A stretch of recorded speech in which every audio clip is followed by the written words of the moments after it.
kira-kira Kanjeng Nabi tahu masuk napa boten? Ya tahu masuk loh.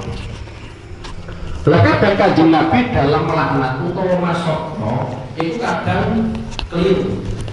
Lagi Kanjeng Nabi masuknya kadang apa? Keliru. Tapi Kanjeng Nabi masuk kok keliru, itu dadi ganjarane wong sing masuk. Nggih. Dadi semisal nggih, aku misui sampeyan, nggih, mbok nggo bahasa apa bahasa kasar nggih, bahasa kasar. Ternyata kok salah. Iku nek sing misui Kanjeng Nabi dadi ganjarane sing kono. Nek kita kan enggak. Nggih. Dadi beda kualitas lah laknate kita karo laknate Kanjeng Nabi Muhammad sallallahu alaihi wasallam. Meskipun Kanjeng Nabi sering ngendikano innama buistu rahmatan. Aku itu diutus kanggo ngrahmati. Tapi kalau dalam urusan laknat Kanjeng Nabi pancen tahu apa? Laknat. Mulane sampean masukno wong elek-elek iku cara aturan Quran mboten napa-napa. Tapi secara umum kecuali kalau memang wonge wis mati ini dalam keadaan kafir. Contoh Fir'aun. Sampean ngomong semoga Allah melaknati Fir'aun, betul apa-apa karena memang sudah mati dalam keadaan kafir. Semisal orang Abu Lahab, orang Abu Jahal sampean pasokno kabeh, semoga Allah melaknati Abu Lahab, semoga Allah melaknati Abu Jahal, betul apa-apa karena sudah mati dalam keadaan kafir. Lah nek sing isih urip nggih, wong isih urip entah itu agamanya Kristen, Katolik ataupun yang lainnya, ojo sampean laknati secara khusus. Nek umum betul napa-napa semoga Allah melaknati orang kafir. Orang kafir itu kan isinya apa? Umum nggih. Fazadahumullah marad. Tapi orang usah laknati ngentekno umur. Ngentekno umur. Fazadahumullah marad. Walahum lan iku tetep keduwe wong munafik ada pun utawi siksa alimun kang larakno. Ada pun utawi siksa alimun kang larakno muklimun tegese larakno. Bima kanu yukadzibun, bima kanu kelawan uliye ono sapa wong munafik yukadzibuna iku gorohno kabeh ngarani bohong. Lafat yukadzibun bitasdidi kelawan ditasdid. Nek kira kita bima kanu yakdzibun ya boten yukadzibun. Nek sampean waca yukadzibun dali sampean tasjid ai nabi Allahi tegese ing nabine Allah. Jadi wong-wong munafik itu punya kriminal diantaranya adalah ngarani nabi-nabine Allah itu bodoh. Goro-goro ngarani bodoh ni akhir lahum adabun alim mendapatkan siksa sing pedih. Wa bi tahfifi lan kelawan dientengno maksudnya dali ora ditasjid. Kaya dening wacanan kita nggih bimakanu yakdibun ai fi qaulihim tegese ing dalam ucapane wong munafik ngucapno amanna ing ucapan amanna. Iki kriminal yang selanjutnya yang dilakukan oleh orang munafik nggih. Dadi nek ngoceki kriminal wong kuwi gampang nggih. Sampai ngoceki eleke wong kuwi enteng nggih. Mesti nemu lah. Tapi ngoceki awake dhewe kangelan tenan. Nek ngoceki eleke tanggane ngopo gampang banget. Mesti nemu wae. Apa meneh jagongan kabeh nyuwara kabeh tambah seru suwe ya. Bima kanu yukadzibun. Kriminale wong munafik adalah mereka itu ngarani nabi Allah itu bodoh. Tapi yang jelas pernyataan wong munafik itu tanpa dasar. Pernyataan wong munafik itu tanpa dasar. Kenapa? Karena kalau kita melihat prestasinya Kanjeng Nabi selama ini, itu Kanjeng Nabi terkenal alamin, kenal dipercaya. Sampai dalam sejarah dinyatakan, Kanjeng Nabi sudah diangkat menjadi seorang nabi sebelum Kanjeng Nabi hijrah. Sebelum Kanjeng Nabi hijrah. Iku kan tesih Kanjeng Nabi dititipi wong kafir. Jadi wong kafir itu ya aneh. Aneh kuwi ora percaya karo ajarane Kanjeng Nabi. Tapi nek ndekne duweni barang-barang sing istimewa, iku titipno Kanjeng Nabi. Saking amanahe Kanjeng Nabi. Nggih, dadi semisal duweni unta kok ning kono kok dianggap istimewa, ya titipno Kanjeng Nabi. Dadi nek pengen nitipno barang kudu Kanjeng Nabi, saking amanahe Kanjeng Nabi. Sehingga Ketika orang munafik ngarani Kanjeng Nabi ku bodoni, itu jelas tuduhan yang tanpa bukti, tanpa dasar. Mulane Kanjeng Nabi ketika mau hijrah di Madinah bersama dengan Abu Bakar, kemudian tempat sarene Kanjeng Nabi itu digantikan oleh Sayyidina Ali. Itu kan barang titipan, ikut titipan Sayyidina Ali. Jadi Sayyidina Ali tipe seni, wis iki tulung sampean wehno ning pemilik kabeh. Iku saking amanah Kanjeng Nabi. Kemudian Kanjeng Nabi berangkat dengan Abu Bakar, Sayyidina Ali ning tempat sarene Kanjeng Nabi. Kemudian setelah itu barang itu berikan kepada apa? Pemiliknya. Ya, jadi Kanjeng Nabi banget amanah sampai terkenal apa? Al-Amin nggih. Wong sing kenal apa? Dipercaya. Lah iki nggih dadi nuduno mulai zaman biyen wis ana, uang wis mesti ana. Sekelas Kanjeng Nabi saja itu sudah menjadi korban. Wah, apa meneh zaman akhir nggih, wong kakek bacot kabeh. Lha wis mesti lah. Mun biyen lho ya, biyen ku wong ngomong hati-hati. Itu saja masih menjadi korban uang. Apa meneh saiki, wong pengen ngomong kabeh. Ora ono wong pengen mingkem juga ono, pengen ngomong kabeh. Lah di antaranya yang dilakukan oleh orang Yahudi yang jadi korban itu adalah Kanjeng Nabi Muhammad sallallahu alaihi wasallam. Atau menggunakan tafsiran yang kedua, bima kanu yakdibun, yakni dikne iku goro dalam hal ngucapno amanah iku bodoh. Nggih. Jadi dikne ngomong amanah aku iman, iku apa? Bodoh. Hakikate boten iman. Lah kenapa ini dilakukan oleh orang munafik? Karena sebenarnya dia itu pengen tetap ning gone kafir. Goro-goro kuwatir utawa wedi nek gumu, akhirnya dikne gayane gaya apa? Islam. Nek gaya Islam itu dia dapat keuntungan banyak.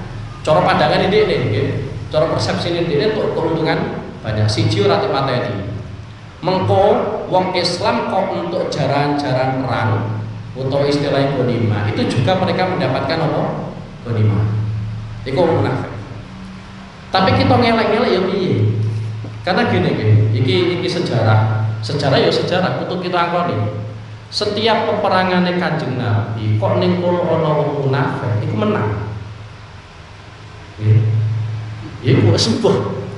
Dadi setiap peperangan ning kono ana wong munafik ning gone kelompoke Kanjeng Nabi iku mesti menang peperangan.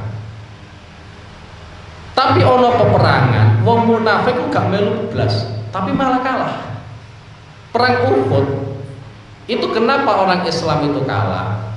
Ternyata di dalam komunitas muslimin ternyata sama sekali tidak ada orang munafik.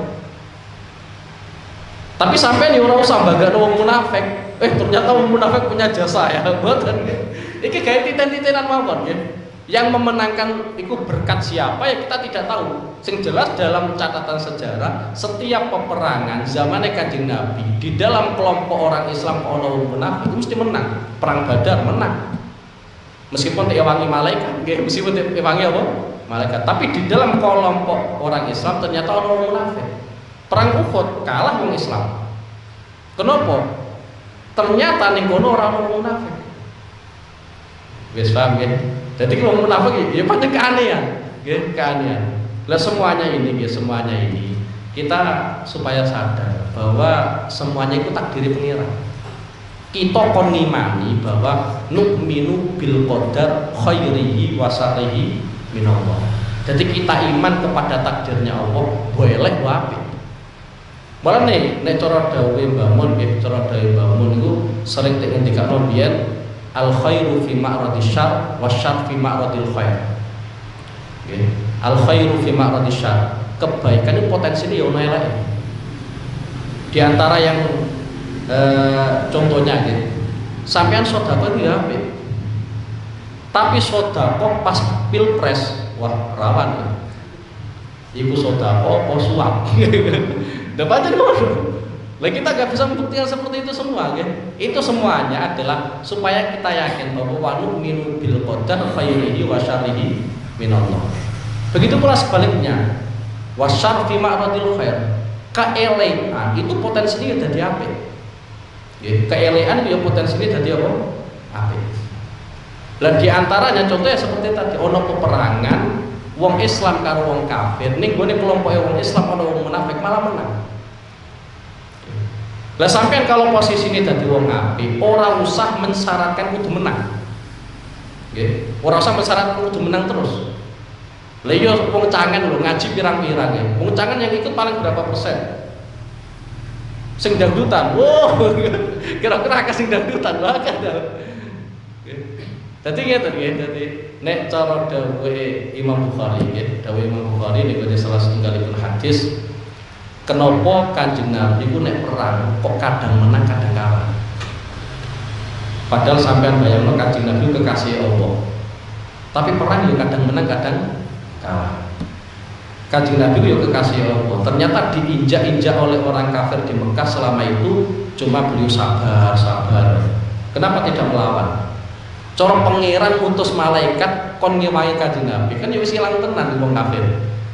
Mesti menangi wong Kanjeng Nabi. Karena dibantu oleh malaikat. Tapi kenapa Kanjeng Nabi dalam beberapa peperangan kadang menang kadang kalah? Justru kadang menang kadang kalah iku nuduhno Kanjeng Nabi seorang nabi. Nek menang terus iku malah dicurigai. Jadi ngene nggih.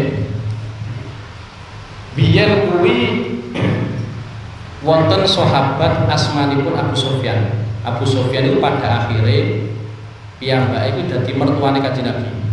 Tapi awal mulanya ya musuh bebuyutane Kanjeng Nabi. Karena di antara musuh bebuyutane Kanjeng Nabi Abu Jahal, Abu Lahab, ya ono sing jenenge Abu Sufyan. Abu Sufyan pada saat itu berkunjung ning gone Rom, nggih, ning gone Romawi niku tempat. Rajane jenenge Hercules. Nggih, iki hadis sahih nggih. Dadi berkunjung ning gone Rom, rajanya pada saat itu adalah Hercules.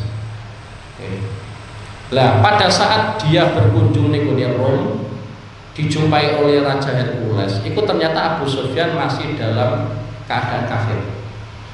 Masih dalam keadaan kafir. Kemudian Hercules sebenarnya itu tahu tanda-tanda Nabi akhir zaman itu apa saja tahu. Ngerti persis Hercules. Iku nuduhno raja pancen iku pinter tenan. Lah pada saat itu Abu Sufyan moro ning gone Rom, akhirnya dipanggil raja Hercules.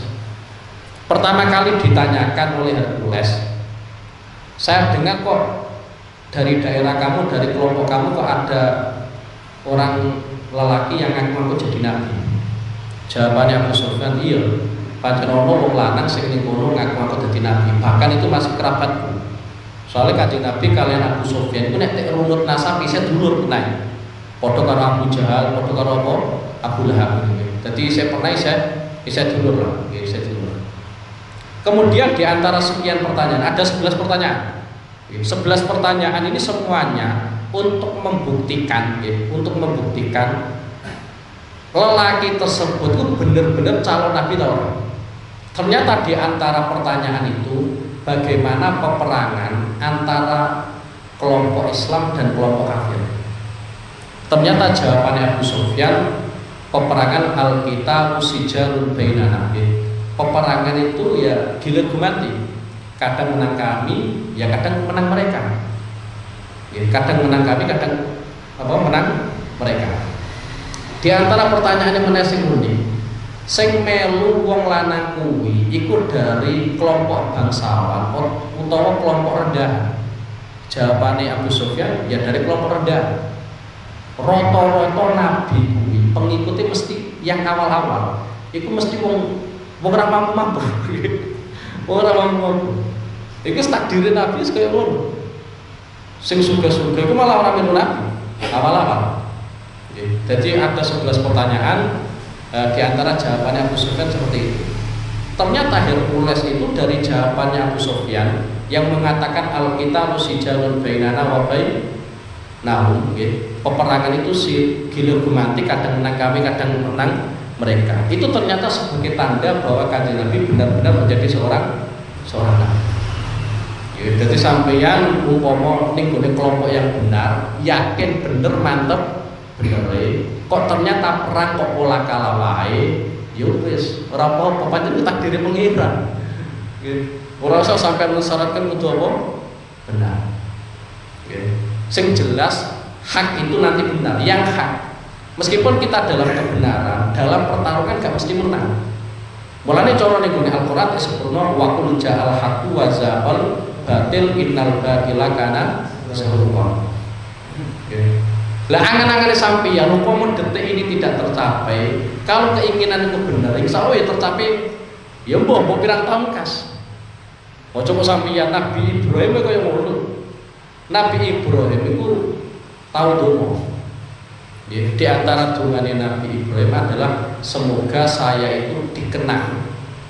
Semoga saya itu dikenang di kelompok-kelompok akhir. Ternyata dongane Nabi Ibrahim ini yaitu dengan kelahirannya Kanjeng Nabi Muhammad sallallahu alaihi wasallam. Mulane Kanjeng Nabi Muhammad itu nanti ngendikano ana dakwatu Ibrahim. Aku itu hasil dongane Nabi Ibrahim. Mulane sampeyan ora usah kaget nggih, nek salat kok Allahumma sholli ala sayyidina Muhammad wa ala ali sayyidina Muhammad kama sholaita ala sayyidina Ibrahim nggih. Karena iku minangka dongane Nabi Ibrahim. Lah dongane sakmono suwene terwujud ya sakmono suwene. Iku sekelas Nabi. Pokoknya sampeyan lah karepe kita gara-gara kita gak Nabi, karepe njaluk saiki sesuk kasembahan. Padahal Nabi ora ngono nggih. Nabi boten ngoten nggih. Bima kanu yakdikun. Wa idza qila lan ing dalem nalikane den ucapake lahu marang munafikin. Ailiha ulai tegese marang mungkon-mungkon munafik. Wong munafik kuwi nek dikandani la tufsidu fil ardi. La tufsidu aja gawe kerusakan sira kabeh fil ardi ing dalem bumi. Model kerusakan bil kufri kelawan kufur wa ta'wiki lan ngalang-alangi anil iman saking iman. Qalu mongko padha ngucap kono sapa munafik, padha jawab sapa munafik, innama nahnu muslimun. Innama nahnu angin mestine utawi kita iku muslihuna iku gawe bagus kabeh. Muslihuna iku gawe bagus kabeh. Walai salan ora ana apa ma perkara nahnu kang utawi kita fihi ing dalem bifasadin iku kerusakan. Bifasadin iku kerusakan. Qala ngendika sinten Allah taala raddan krana arai nolak alaihi ing atase munafikin. Dawe pangeran ala eling-eling. Lafat ala litambihi krono ngelingake. Litambihi krono ngelingake innahu satune munafik hum ya munafik al-mufsiduna iku pira-pira wong sing rusak. Al-mufsiduna iku pira-pira wong sing rusak walakin la yashkuruna lan angin tetapine ora krasa sapa wong munafik bidzalika kelawan kono annahum humul mufsidun. Biasanya ini sifat orang munafik ketika nanya apa itu semua bantah lagi. Tadi zaman Nabi Musa itu Bani Israel itu wong sing kakean bantah. Kemudian kelompok Kanjeng Nabi yono munafik kok kandhane apik tetep bantah. Tapi ya sampai ora usah kaget, Artinya gini loh. Kriminal umat-umat terdahulu itu mesti ono sing lakoni pada saat era Kanjeng Nabi. Wis mulane sering tak terangno ketika Qabil Habil itu ada kriminal rupane mateni dulure umat Kanjeng Nabi mesti ono. Kadang royokan warisan, paten-patenan, kakak mateni adik mateni kakak. Wis ora usah kaget, wong mesti nas ning Al-Qur'an. Semisal contoh meneh zaman Nabi Nuh ono anak wani karo bapake. Ya ora usah kaget zaman akhir. Nek ono anak wani apa? Bapake. Wis muga-muga anake sampean ngono wae tok. Wis muga-muga ngono. Tapi sing jelas mesti ono, pasti ada pelakunya. Ketika zaman Nabi Musa iku ono komunitas sing tek umat Nabi Musa sing tek berlani Nabi Musa, rupane Bani Israil. Karena zaman Nabi Musa itu kan ada dua komunitas. Siji Bani Israil, yang kedua adalah kaum Kipti. Kaum Kipti itu adalah komunitasnya Fir'aun. Sebelum Nabi Musa itu diutus menjadi seorang nabi, Bani Israil itu kaum budak. Jadi pun mergawe tapi rata gaji. Sing memperbudak adalah kelompok sapa? Fir'aun, yaitu kaum apa? Kipti. Dan pada akhirnya Bani Israel itu dibebaskan dari perbudakan. Yang membebaskan adalah Nabi Musa. Tapi orang yang berani membantah Nabi Musa, ya Bani Israel. Mulai sampai nek dadi guru muridnya bantah, ya rasa kagetan. Maksudnya gitu loh, sampai nek maca Quran tenanan, iku ya pancen ketok kabeh. Nggih. Sampai dadi guru mau tenanan, nggih, ngopaini tenanan, murid tenanan, ternyata kadang sing bantah kita ya muridnya dhewe. Nggih, muridnya gecek lho. Lha iki salah. Ya dadi iku nuduh nek ajaran Al-Qur'an itu bener. Semenuga nggih, semenuga satu contoh di antarane kriminal salah satu kelompok, salah satu umat sing ning kono nek nimbang itu kurangi. Ya kan nek Al-Qur'an disebutno wailul lil mutaffifin. Umat Kanjeng Nabi mesti ono sing koyo ngono. Mulane sampean-sampean sing pegawaiane nimbang wis aja kurangi lho. Ya coba kurangi tuku sak kilo ya sak kilo lah. Ya, yo tambahi sithik-sithik aja sampean apa? Aja sampean kurangi, nggih. Soalnya nek cara dari para ulama di antara penyebab wong mati suul khotimah yakni mati kafir. Suul khotimah itu kafir. Nggih, suul khotimah itu apa? Kafir. Itu adalah nek nimbang kurang. Nggih, aja salah paham nggih. Dadi suul khotimah kuwi mati kafir. Husnul khotimah berarti mati apa? Iman. Dadi umpama semisal nggih sampean nyawang tanggane sampean, ora tau salat blas, ujug-ujug mati. Ngono. Sing sekirane ning kono kok ora ono tanda-tanda kafir ya berarti ning kono berarti husnul khotimah, nggih. Dadi semisal sampean duweni tangga ning kono maling terus ujug-ujug mati, nggih. Kita ya Islam ya wis kita vonis husnul apa? Khotimah. Ora usah kesusu mung vonis suul khotimah. Cah pas nyolong dan mati kok. Lho, umpama nyolong mati. Kok ndekne netepi iman, tetep cara standar Islam ku husnul khotimah. Meskipun nyolong kriminal kan nyolonge. Nggih, ora ono kaitane karo apa? Matine nggih. Dadi nek mati netepi iman berarti husnul khotimah. Mati ucul sangka iman yakni dalam keadaan kafir berarti suul khotimah. Iku cara standar Islam nggih, cara standar Islam. Wis balik wa idza qila lahum la tufsidu fil ardi. Wong munafik nek dikandani aja gawe kerusakan ning gone bumi. Kerusakan sing maksud ning kene yaiku dengan kekafiran. Nggih. Dadi aja sampean anggap kekafiran itu hal yang remeh. Kekafiran itu satu-satunya sifat sing ning kono wangi tentang pangeran ya kafir itu. Gila-gila nggih. Dadi la tusidu fil ardi. Yaiku dengan kekafiran. Nek ana wong arep iman dilarang. Aja iman kula apa? Ayo melu aku ya melu apa? Kafir. Wis paham nggih? Dadi kaitane kerusakan ning gone muka bumi ini yang terbesar itu adalah kekafiran. Mulane sampai nek apa? Dalil aja salah-salah. Kadang kita dalil kan al fitnatu asyaddu minal qatl. Al fitnatu ku fitnah. Bener sampean arteno terjemah itu fitnah. Tapi fitnah sing ning kono sing dimaksud piye? Fitnah sing dimaksud ning kono iku musyrik. Sampeyan nyekutokno Allah nggih. Sampeyan yo nyembah pangeran, yo nyembah danyang. Lah iku jenenge apa? Al fitnah.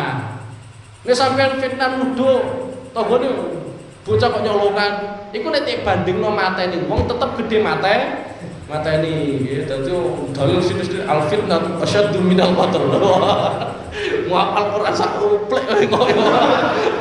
Gawe dalil di tanggane ya. Kayak memfonis tanggane apa nggih. Dadi al fitnah ning kono iku maknane apa? Nyekutokno pangeran nggih. Nyekutokno pangeran ning gone perkara liya itu jenenge fitnah. Lha iku luwih parah daripada sampeyan mateni wong nggih. Wis dadi iki kaitane apa latus itu fil ardi. Mane aja sampe kafir supaya kok piye-piyeno kudu netepi iman, netepi Islam iki bil kufri wa ta'wid anil iman. Qalu innama nahnu muslimun. Jawabane wong munafik, kami itu hanya orang-orang yang membuat Islam. Oke, kami itu adalah orang-orang yang membuat Islam, memperbaiki. Jadi bayangannya ini loh. Dengan saya itu menampakkan keislaman saya, meskipun hakikatnya saya itu kafir, itu kan membuat Islam. Artinya membuat Islam, akhirnya tidak terjadi pembantaian. Tapi justru dengan seperti itu malah gaweni apa? Gawe fasad, gawe kerusakan ning bumi karena dia masih konsisten ning sifat kufur. Kemudian di antara pertanyaan di kalangan para ulama itu adalah kenapa Kanjeng Nabi itu orang materi munafik baik. Ya pancen aneh. Kenapa Kanjeng Nabi itu tidak membunuh orang-orang munafik? Yang dibunuh oleh Kanjeng Nabi atau kelompok Kanjeng Nabi itu kan orang-orang kafir. Orang-orang yang jelas kafir. Nek wong munafik kan ngetokno Islam. Lalu itu ternyata ada beberapa ulama yang memberikan tanggapan. Di antara tanggapannya para ulama adalah karena kalau Kanjeng Nabi itu sampai membunuh orang munafik, nanti di kalangan masyarakat itu nanti ada omongan-omongan Kanjeng Nabi mateni sahabatnya piyambak. Wong munafik pancen bener piyambake boten sahabate Kanjeng Nabi. Tapi nek cara gampane kluntrang-kluntrung kan bareng apa? Kanjeng Nabi wong etone Islami.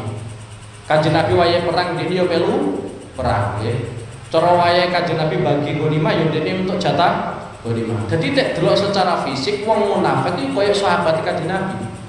Sehingga ketika Kanjeng Nabi nanti kok sampai materi wong munafik, nanti di luar itu nanti ada omongan Kanjeng Nabi matanya sahabat diri. Sehingga yang dikhawatirkan banyak orang yang di situ orang masuk Islam. Jadi beliau tidak membunuh orang munafik, orang matanya orang munafik itu supaya orang tetap tertarik di dunia Islam. Di samping kui, Kanjeng Nabi juga masih memiliki harapan. Semoga saja orang-orang munafik itu pada akhirnya Islam tenanan, gitu loh. Daripada melu kelompok liya mending tetap melu kelompok Kanjeng Nabi dengan harapan semoga saja mereka ya pada akhirnya apa? Iman nggih. Wis pokoke elek-elek ya kudu di rumah cara gampangane ngono lah nggih. Elek-elek tetep apa? Di rumah daripada tega wong liya akhirnya komunitasé musuh luwih akeh daripada komunitasé Kanjeng Nabi kan luwih parah. Tetep melu komunitasé Kanjeng Nabi meskipun iku durung iman tenanan. Dan ternyata terbukti meskipun bapak itu ora iman tenanan artinya munafik, ternyata anaknya yang mesti iman tenanan. Raisul munafikin, pimpinan wong munafik itu jenenge Abdullah bin Ubay bin Salul. Duweni anak jenenge Abdullah. Di bapake jenenge Abdullah, sing anake ya jenenge apa? Abdullah. Ternyata anak itu iman tenanan, meskipun bapaknya dadi pimpinane wong munafik. Lah harapan-harapan yang seperti itu ya kudu ono nggih. Kudu apa? Kudu ono. Malah dia sampai ke rumah wong ternyata kok orang anut sampean tenan terus pokoknya rumah gitu. Dengan harapan mungkin saja anak itu akhirnya dadi apa? Taat yang ini sampean. Ya semoga harapannya sekaya ngono nggih, harapannya kaya ngono. Mulane kadang yo aturan-aturan yang kadang gak cocok nggih. Mosok sak sekolah bocah kudu pinter kabeh ku yo ora patek cocok. Ya. Ya pancen kudu ono sing goblok. Lho, murid goblok ku nguji gurune sabar ta ora. Di samping kowe nggih, mbok piye jenenge murid goblok pinter iku kudu te rumah. Nggih kudu te rumah. Kudu te openi. Ojo sing pinter tok te openi sing goblok te jatno. Lha umpama kaya ngono, mestine Kanjeng Nabi ngopeni sing iman tok. Lha apa wong kafir barang te openi? Jadi sing kafir bahkan tidak sealiran saja Kanjeng Nabi te openi. Wong kafir. Ora langsung dipateni, ora langsung apa? Dipateni nggih. Dadi iki jawabane wong munafik, qalu innama nahnu muslimun nggih. Dadi ora dipateni oleh Kanjeng Nabi, gara-gara Kanjeng Nabi khawatir nanti di luar sana ada komentar-komentar Kanjeng Nabi mateni sahabat piyambak. Di samping itu Kanjeng Nabi yang mempunyai harapan semoga orang-orang munafik pada akhirnya apa? Iman nggih. Kemudian ditegaskan oleh Allah Subhanahu wa taala ala innahum humul mufsiduna walakin la yashurun.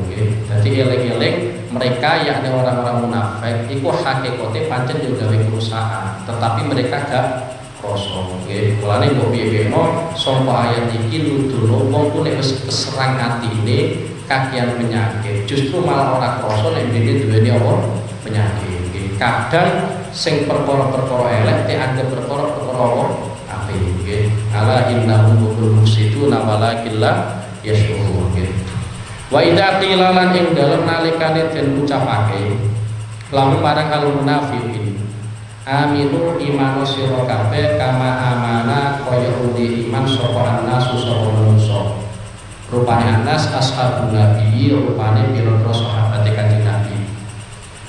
Qalu padha jawab kono sapa al munafiqun anu minu ana ta iman sapa kita kama amanat kaya oleh iman sapa as-sufaha pira-pira wong bodho.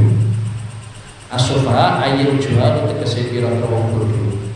Aila naf'alu tegese ora agawe sapa kita kafi ilihim kaya penggaweane as-sufaha.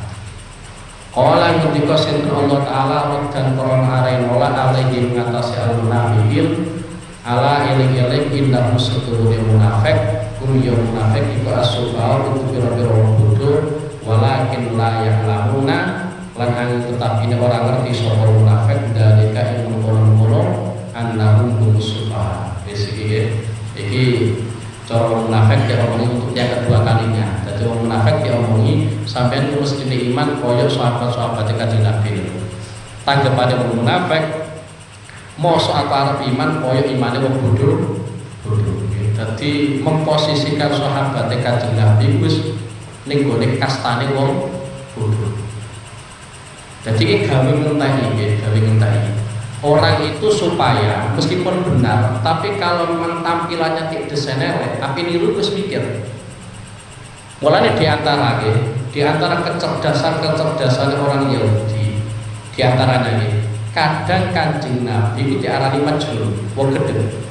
Orang itu kalau sudah mendapatkan label majnun, ono wong sing ora ngerti, arep meniru kan, terus mikir, kelompok wong bodho tak elok.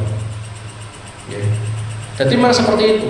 Jadi dari awal memang label-label elek itu semuanya disampaikan oleh orang-orang Yahudi. Itu sangat cerdas orang Yahudi. Tujuannya supaya orang-orang lain tidak mengikuti ajaran Kanjeng Nabi. Begitu pula ketika mereka mengomentari Al-Quran. Quran itu sampai dikomentari oleh mereka asatirul awalin. Quran itu hanya cerita-cerita orang-orang terdahulu. Ya menurut toh. Karena dikomentari asatirul awalin, cerita-cerita orang terdahulu, orang yang di situ baru mengenal Al-Quran, arep mikir ning gone Al-Quran, itu saras-sarasen. Karena dari awal mesti arani asatirul awalin. Ya semisal kaya ngene nggih. Biyen ku acara nang pondok ning sarang, ya sadurunge pondok ning sarang, kuwi iso komentar-komentar. Dadi tek doktrin kaya ngene nggih. Ning sarang iki banyune muangel, ngadus seminggu sepisan. Lha wong weden-wedene kaya ngono kan wis mikir iki sedo pondok ta ora. Tapi kita kadang enggak fair. Kadang enggak fair seperti ini loh. Mestinya kan cerita itu kan ya fair. Ada sisi baiknya, ada sisi buruknya. Ya bener banyune panjen angel atus minggu sepisan. Tapi kiai ini kan ngalem-ngalem. Mestinya kan fairnya seperti itu. Meskipun ada sisi negatifnya, ya kudu ada sisi apa? Positif. Tapi enggak, kadang kita cerita sisi negatifnya tok. Sehingga orang mau minat bagaimana ya enggak mungkin. Beto nek wong promosi nggih, wong promosi barang mesti apike tok. Wis semua iki apik ya ora sing ngandini. Ya, iku sisi apike tok sing sampeno. Akhirnya orang minat. Ya meskipun itu taktik ya, taktik jual beli emang seperti itu. Tapi enggak apa-apa nggih. Tapi mestinya kalau kita cerita ya harus fair ya. Harus fair artinya ya sisi negatifnya ya disampaikan, kalau memang ada sisi negatifnya, sisi positif ya butuh apa? Disampaikan. Lah kadang kita kan enggak ya, kadang penting sisi negatif itu sing dewo disampaikan. Sisi positif sampai kelalen. Apike lho apa? Kelalen. Gue sama saiki nggih, ngucangin bahasane tikus wae. Padahal nikmate pengen sakmono akeh. Dadi tiap dina jagone bahas tikus wae. Kaya musibah sakmono suwene tikus tok. Padahal kita iso bahas tentang tikus, bahas tok kan ya nikmat lah. Ya meskipun ora hasilnya gitu kan apa hasil buah hasil hama atau apa carane apa ya ora ngerti.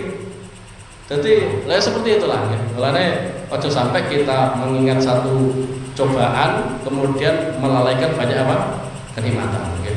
Biasane kaitane karo wong munafik, anu minu kama amana sebagai jawaban wong munafik, mosok apa iman koyo imane wong bodho. Padahal setelah sahabat Kanjeng Nabi. Supaya ngene lho ya. Sumpah itu cara gambaran. Wong nek kon dodolan iku ora tau bati. Normali wong kuwi nek isa normal. Orang itu dagang, mungkin kali yang pertama rugi wis macam lah. Karena baru pertama kali, kedua rugi macam. Ketiga kali, keempat kali, kelima kali ternyata masih rugi, padahal sufaha tenan. Karena tidak bisa mengantisipasi. Jadi ini sampean dagang pertama kali kok rugi, itu sudah wajar. Itu belum sekelas sufaha itu. Ya bodoh tapi tidak sekelas apa? Sufaha. Sampean dagang kedua kalinya kok ternyata bisa rugi. Itu belum sekelas sufaha. Tapi kalau sudah 3 kali, 4 kali dan seterusnya ternyata rugi terus, itu yang sufaha. Wis ora bodoh meneh iku. Ya ora bodoh meneh. Cara gampangannya bahasane kita ku ahmak. Ahmak itu cara gampangannya aku nek nasawurna, sampean tak kokon ngidul malah ngalor. Tak kokon ngulon malah ngetan. Lha iku jenenge apa? Ahmak. Banget gobloke lho. Cara goblok ra ketulungan. Lah itu label yang disampaikan oleh orang munafik gawe sahabatnya Kanjeng Nabi. Padahal wong kuwi aja sampai ngelek-ngelek sahabate Kanjeng Nabi. Sampai Kanjeng Nabi ngendikano ashabi la taj'alu ashabi ghuratan. Sampai harus menghindari komentar elek ning sahabat. Aja sampai sahabatku sampean komentar-komentar elek. Meskipun kalau kita berbicara tentang sejarah, jenis sahabat kadang yang melakukan maksiat, sahabat, gitu. Jadi kadang yang melakukan maksiat, tapi rasa itu elek-elek. Mulai cara zaman kuno itu wonten, gitu. Zaman kuno orang wong keting sahabat, niku yo spontan kualat. Jadi dia bikin diantara yang disampaikan oleh Habib Zain bin Smith, gitu. Habib Zain bin Smith yo pernah saya guruku ya, soalnya kalau gak ada guru di Indonesia, aku murid langsung dari Habib Zain bin Smith. Yang baik lahir di Jakarta. Habib Zain itu lahir di Jakarta, tapi saya kira tetap di Madinah. Alim ya. Di antara yang diceritakan beliau, ketika ada orang benci terhadap sahabat, pada saat itu orang lanang ya, karena memang tidak disebutkan namanya ya, pokoknya orang lanang namanya. Orang lanang itu banget fakir. Pada saat itu beliau itu kelaparan. Satu-satunya jalan yo jaluk-jaluk. Akhirnya jaluk ning gone wong lanang.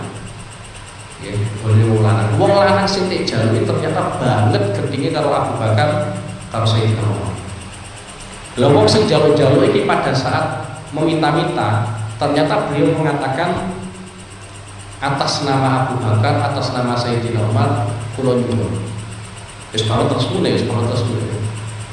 Ternyata wong sing dijaluk iku gara-gara saking gedinge ning Abu Bakar ning Sayyidina Umar, wong sing jaluk malah digejeki. Sampai wis pokoke ajur ya, sampai dibuat ning tengah rata. Ya durung mati padahal, tapi wis dibuat ning tengah rata. Wis pokoke jur lah wis. Mungkin mau wis ditolong kira-kira. Sampai dibuat ning tengah rata. Lebaran tempuan dengan di tengah ratan, singkat cerita, wong sing ngejur, sing dijalui mau, ternyata akhirnya berubah dari ketek. Kemudian setahun berikutnya, wong sing jaluk-jaluk mau, akhirnya ditakdir pengiran jaluk-jaluk nih. Ya goro-goro kelaparan. Jadi beliau orang banget rasulnya orang mungkin jaluk-jaluk, ini gede ngomong. Jalur ngomong, ternyata ngomong ternyata ngomong. Akhirnya sing jalur dicak ning gede omahe. Dicak ning gede omahe. Wis kira-kira wis arep tewa hidangan, ternyata ono petek metu. Yo wong tuwa mau sing jalur-jalur ya akhirnya penasaran. Ku sapa ya? Ono petek ning kono. Akhirnya takok ning gede sing mau. Takok ning gede sing mau niku sinten kok? Ono petek. Akhirnya wong lanang sing ngomong ya cerita iku bapakku. Biyen kuwi ono setahun lewat ono wong lanang jalur-jalur dari bapakku karena menyebut nama Sayyidina Umar, malah wong sing jalur-jalur kuwi akhirnya tejur. Ya, tejur sampai tekuat ning ngene tekan. Lah akhirnya bapakku ya dikersane pengiran dadi ketek. Mulane tak kabar dari masyarakat bapakku wis mati. Tapi hakikatnya nggih mboten mati. Hakikatnya diketek wis tak mati. Mumpung PP-ne ya bapakku. Akhirnya wong sing jalur-jalur ngaku. Setahun sing jalur-jalur kuwi ngaku. Iku wong sing gedeng karo Sayyidina Abu Bakar, gedeng Sayyidina. Mulane hati-hati, sahabat Kanjeng Nabi wong sing wis entuk jaminan masuk swarga, termasuk wong sing jelas api. Kalian rasa kok kele. Lha iki wong munafik nyifati sahabat Kanjeng Nabi kok asupa, wong sing goblok. Jadi justru cara pandangane wong munafik dengan sahabat Kanjeng Nabi, iman terhadap Kanjeng Nabi itu justru malah menunjukkan goblok. Itu cara prinsipnya wong munafik. Tapi dibantah oleh Allah Subhanahu wa taala, ala innahum humus sufaha walakin la ya'lamu. Hakikate orang-orang munafik itu sing goblok. Cuma orang ngerti nek dene apa goblok. Biasa tuh kita kan ngono nih. Jadi goblok itu pancen yang kriminal terbesar ya goblok kuwi. Nek cara dawuh Al Habib Abdullah bin Alawi Al Haddad, ya sehingga daerah Al Haddad. Itu kan maksiat terbesar. Ya, maksiat terbesar itu adalah kebodohan. Ya, maksiat terbesar itu adalah kebodohan. Itu cara dawuh Habib Abdullah bin Alawi Al Haddad. Nuduhno nek goblok itu sifat sing paling elek. Wong goblok kok sik lan lho. Tek arane goblok ora gelem. Kuwi goblok ya, ora gelem mesti. Padahal ya goblok. Lha iku nuduhno nek sifat elek ngene iku. Tapi ana wong goblok sampeyan arani ngalit tenan ya. Ya mesti seneng nuduhno ngelmu iku sifat apik. Dadi sampeyan nek pengen niteni iki sifat apik utawa sifat elek.